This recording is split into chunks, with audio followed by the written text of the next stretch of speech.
আজকে আমি আপনাদেরকে বরবাদ মুভির সর্বশেষ আপডেটগুলো জানানোর চেষ্টা করব। স্ক্রিনে যে মানুষটার সাথে আমাকে দেখতেছেন উনি হচ্ছে মেহেদী হাসান হৃদয়, বরবাদ মুভির ডিরেক্টর। একজন ডিরেক্টরের সাথে যখন আমাদের দেখা হয়, যে মুভির ডিরেক্টরই হোক না কেন, ওই মুভির ফাইনাল প্রেস রিলিজ ছাড়া কিন্তু সব বিষয়বস্তুগুলা মানুষের সামনে তুলে ধরা যায় না। এটাই হচ্ছে নিয়ম।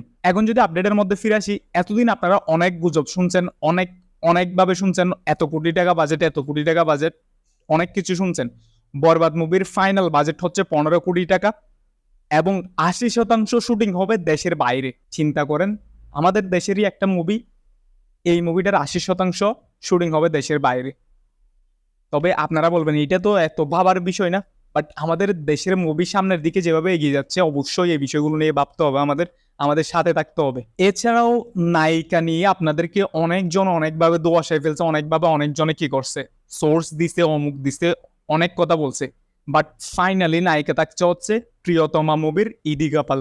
যেই প্রিয়তমা মুভিটা বাংলা ইন্ডাস্ট্রিকে এক ধাপ এগিয়ে নিয়ে গেছিল, সেই মুভির নায়িকা হচ্ছে ইদিকা পাল। অবশ্যই ইদিকা পাল এবং শাকিব খানের জুটিটা অবশ্যই একটু অন্যরকম লাগে। সব মিলিয়ে হচ্ছে আমার ভালো লাগে। আপনারা জানেন আপনাদের কেমন লাগে, অবশ্যই কেমন লাগবে সেটা অবশ্যই জানিয়ে দিবেন আপনাদের। অতীতে আমাদের দেশে যেসব বাংলা মুভি হয়েছিল, এসব মুভিকে পেছনে ফেলে সবচেয়ে বেশি অ্যাকশন ভাইলেন্সের মুভি হতে যাচ্ছে বরবাদ। আরেকটা খবর আছে, আপডেট আছে, সেটা শুনলে আপনারা আরো চমকাই যাবেন। কিভাবে কি হচ্ছে? বরবাদ সিনেমায় অ্যাকশন ডিরেক্টর হিসেবে থাকবে বলিউড বাদশাহ শাহরুখ খানের অ্যাকশন ডিরেক্টর। আমাদের বাংলা মুভি যদি এইভাবে এগিয়ে যেতে থাকে, আমাদের ইন্ডাস্ট্রি যদি এইভাবেই সব দিক দিয়ে এগিয়ে যায়, আমি মনে করি এই যে বরবাদ মুভি, এই যে তুফান মুভি, এই যে দরদ মুভি, এই যে প্রিয়তমা, এই যে রাজকুমার, এগুলো হচ্ছে আমাদের ইন্ডাস্ট্রির জন্য এক প্রকার আশীর্বাদ হচ্ছে। বিকজ এই মুভিগুলোর মাধ্যমে আমাদের ইন্ডাস্ট্রির নতুন করে জাগরণ হচ্ছে, নতুন করে সবাই চিনতে পারতেছে। অবশ্যই অতীতে আমাদের ইন্ডাস্ট্রি অনেক ভালো ছিল। অনেকেই আমাকে তুফান মুভি নিয়ে কি ক্রিটিসাইজ করতেছেন, তুফান মুভি এমন হয়েছে এমন হয়েছে। আপনারা একটা মুভি, ভালো মুভি তৈরি করছে, এই মুভিটাকে সাধুবাদ জানান। যারা তৈরি করছে তাদেরকে আপনারা উৎসাহিত করেন যাতে ভবিষ্যতে আরো ভালো তৈরি করতে পারে।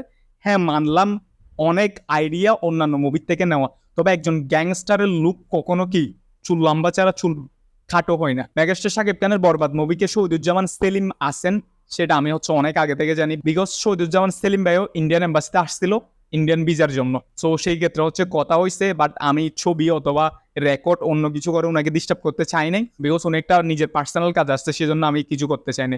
ওনার সাথে হচ্ছে অনেক কথা হয়েছে।